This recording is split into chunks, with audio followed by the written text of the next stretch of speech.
Hello student, welcome back my new video. तो student, जिन जिन बच्चों का 11 मार्च को, ठीक है ना, 11 मार्च को सामाजिक विज्ञान का पेपर है ना, तो उनके लिए ये वीडियो काफी महत्वपूर्ण होने वाला है, क्योंकि मैं आप लोग इस वीडियो में बताने वाला हूँ सामाजिक विज्ञान में आने वाला कुछ महत्वपूर्ण प्रश्न। अगर स्टूडेंट ये वाले प्रश्नों को आप लोग देख करके जाते हो तो आप लोग को बोर्ड एग्जाम में देखो यहाँ से 70 में 70 नंबर लाने से कोई नहीं रोक सकता है। तो वीडियो में बने रहे और वीडियो को अंत तक देखें, तभी आप लोग को समझ में आएगा। ये है आप लोग का सामाजिक विज्ञान का वायरल पेपर और ये 2025 में आने वाला पेपर है, तो इसको आप लोग को अच्छे से देख करके जाना है। और कोड ये याद रखना है, कितना 821 और AX, ठीक है ना, ये कोड आप लोग को याद रखना है, ठीक है ना। और उसके बाद देखिए आप लोग को जो पेपर आएगा, आप लोग को मालूम ही चल गया होगा कि यहाँ पर आप लोग को अनुक्रमांक और यहाँ पर नाम भरना होता है, ठीक है ना। तो अब चलिए स्टूडेंट, इसी वायरल पेपर से मैं आप लोग को क्वेश्चन लेकर आया हूँ, इसको मैं आप लोग को यहाँ पर बता दे रहा हूँ। तो देखिए इसको साइड रखते हैं। उसके बाद देखिए यहाँ पर इस कॉपी पर लिख लिया हूं ताकि आप लोग को बताने में थोड़ा आसानी हो। तो देखिए यहाँ पर आप लोग को जो खंड ब में प्रश्न आएगा ना, खंड अ में तो आप लोग को 20 बहुविकल्प पे प्रश्न आएंगे, जिसका उत्तर आप लोग को ओएमआर शीट पे भरना होगा। अब बाकी खंड ब में जो आएगा ना, वो आएगा वर्णनात्मक प्रश्न, ठीक है। और ये होगा आप लोग को, पहले तो आएगा लघु उत्तरीय प्रश्न। क्या आएगा? लघु उत्तरीय प्रश्न। तो लघु उत्तरीय में देखिए ये प्रश्न दिया रहेगा, यहां से मैं दिखा दे रहा हूं। दिया रहेगा कि निम्नलिखित प्रश्नों के उत्तर प्रत्येक लगभग 80 शब्दों में दीजिए। कितना शब्दों में देना है? लगभग 80 शब्दों में इसका उत्तर देना है। तो पहला जो प्रश्न है वो है कि भारत में राजनीतिक क्षमता के विकेंद्रीकरण के पीछे क्या मूल्य सोच थी।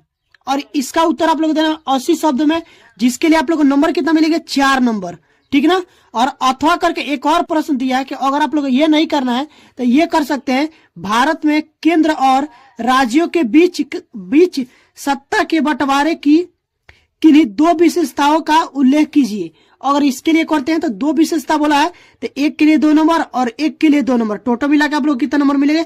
4 नंबर। अगर ये करना है तो ये करिए, अगर ये नहीं करना है तो फिर आप लोग ये करिए। उसके बाद देखिए अगला जो आप लोग का प्रश्न है वो दिया कि एक संसाधन के रूप में मिट्टी के महत्व का उल्लेख करें तथा भारत में पाई जाने वाली किन्हीं 2 प्रकार की मिट्टियों का वर्णन करें। तो ये भी मैं आप लोग इस वीडियो में बताने वाला हूं, और इसके लिए भी आप लोग को 2 नंबर मिलेंगे। और ये आप लोग है लघु उत्तरीय प्रश्न, ठीक है। मैं आप लोग को दीर्घ उत्तरीय प्रश्न भी बताऊंगा, तो आप लोग वीडियो में बना रहे और वीडियो को अंत तक देखें, तभी आप लोग को समझ में आएगा।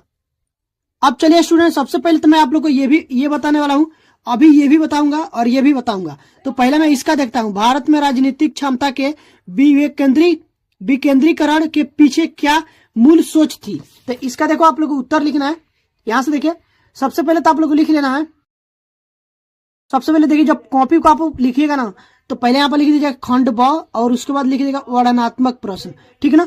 इतना लिखने के बाद आप लोग चाहते हो तो इसको ऐसे ब्लैक पेन से नीचे अंडरलाइन भी कर सकते हैं, ठीक है ना। और ये करिएगा तो स्केल रख के करिएगा कि टेढ़ा ना हो। मैं पेन से कर रहा हूं, लेकिन आप लोग ऐसे टेढ़ा हो जाएगा, आप लोग स्केल से ही करिएगा, ठीक है। इसके नीचे लिख दीजिए और इसके नीचे भी ऐसे अंडरलाइन कर देंगे। उसके बाद देखिए, उसके बाद लघु उत्तरीय प्रश्न कर रहे हैं तो लिख दीजिएगा लघु उत्तरीय प्रश्न कर रहे हैं। उसके बाद आप लोग यहाँ पे लिख देना प्रश्न उत्तर संख्या पहला है तो पहला लिख देंगे, ठीक है ना। और यहां से लिखेंगे उत्तर। अब देखिए उत्तर में आप लोग को लिखना क्या है, पहला का उत्तर लिखेंगे, जन केंद्र और राज्य सरकार से शक्तियां लेकर स्थानीय सरकारों को दी जाती है, तो इसे सत्ता का विकेंद्रीकरण कहते हैं। इसके पीछे बुनियादी सोच यह है कि अनेक मुद्दों और समस्याओं का निपटारा स्थानीय स्तर पर ही बढ़िया ढंग से हो सकता है। भारत में सत्ता के विकेंद्रीकरण के लिए सभी राज्यों में गांव के स्तर पर ग्राम पंचायतों और शहरों में नगरपालिकाओं की स्थापना की गई थी, ठीक है ना, दिख रहा है ना, की गई थी, लेकिन इन्हें राज्य सरकारों के सीधे नियंत्रण में रखा गया था। इन स्थानीय सरकारों के लिए नियमित ढंग से चुनाव भी नहीं कराए जाते थे। इनके पास न तो कोई अधिकार न तो कोई संसाधन था, ठीक है। उसके बाद लिखेंगे विकेंद्रीकरण का वास्तविक स्वरूप, ठीक है ना, 1992 में परीक्षित हुआ। 1992 में संविधान में संशोधन करके लोकतांत्रिक शासन व्यवस्था के तीसरे स्तर को मजबूत बनाया गया। तो इसका उत्तर आप लोग देखिए 80 शब्दों में पूछा था, तो हम लोग इतना लिखेंगे, देख रहे हैं ना। तो इतना अगर आप लोग लिखते हो तो ये आप लोग को 80 शब्द में हो गया। तो इसके लिए आप लोग को 4 नंबर मिल जाएंगे। अब हम लोग चलेंगे अगले वाले प्रश्न पर। तो यहाँ पर देखिए अगला जो प्रश्न था वो दिया कि भारत में केंद्र और राज्यों के बीच सत्ता के बंटवारे की किन्हीं 2 विशेषताओं का उल्लेख कीजिए। तो इसको देखिए कैसे करेंगे।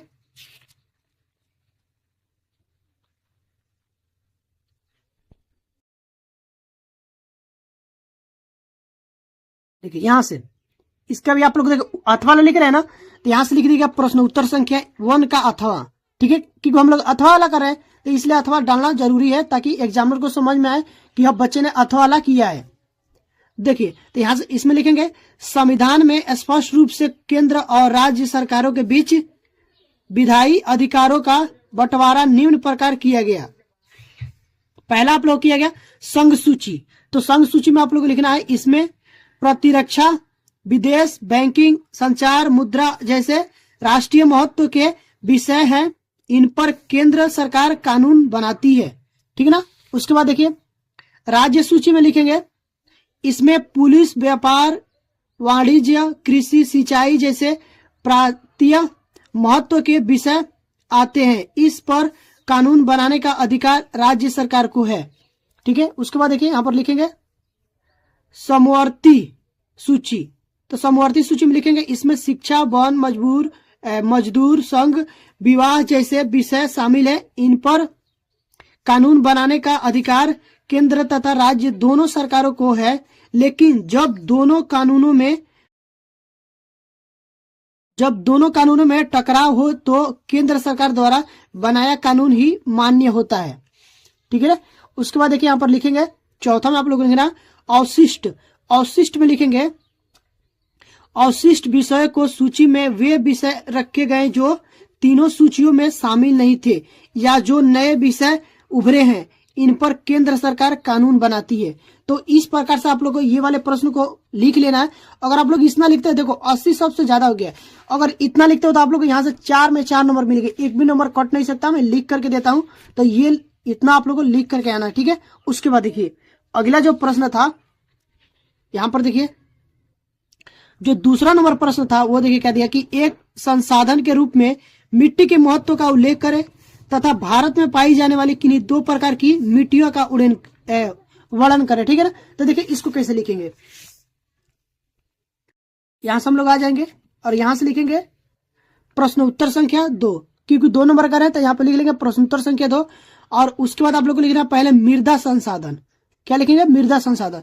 तो मृदा संसाधन में ये लिखना है, हाँ 1 मिनट, देखिए हम लिखेंगे मिट्टी अथवा मृदा सर्वाधिक महत्वपूर्ण नवीकरणीय योग्य प्राकृतिक संसाधन है। मिट्टी में ही पौधे विकसित होते हैं जो पृथ्वी के जीव जंतुओं की कई प्रजातियों को भोजन प्रदान करती है। कुछ सेंटीमीटर मृदा के निर्माण में लाखों वर्ष का समय लगता है।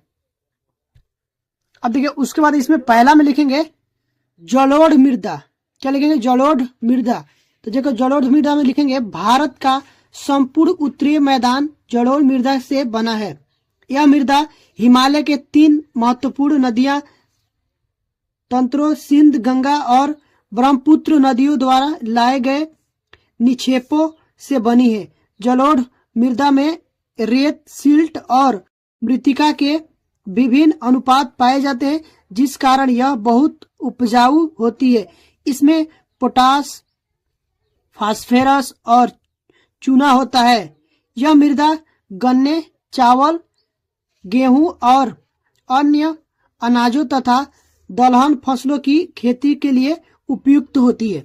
ठीक है, इतना लिख लेंगे। उसके बाद देखिए यहाँ पर लिखेंगे काली मृदा। ठीक है, काली मृदा में आप लोग को लिखना है इन मृदाओं का रंग काला होता है। इन्हें रेगर मृदाएं भी कहा जाता है। काली मृदा कपास की खेती के लिए उचित समझी जाती है।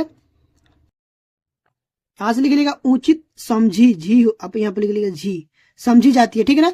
इस प्रकार की मृदा दक्कन पठार क्षेत्र के उत्तर पश्चिमी भागों में पाई जाती है। ये मृदाएं महाराष्ट्र, मालवा, मध्य प्रदेश, और छत्तीसगढ़ के पठार में पाई जाती है।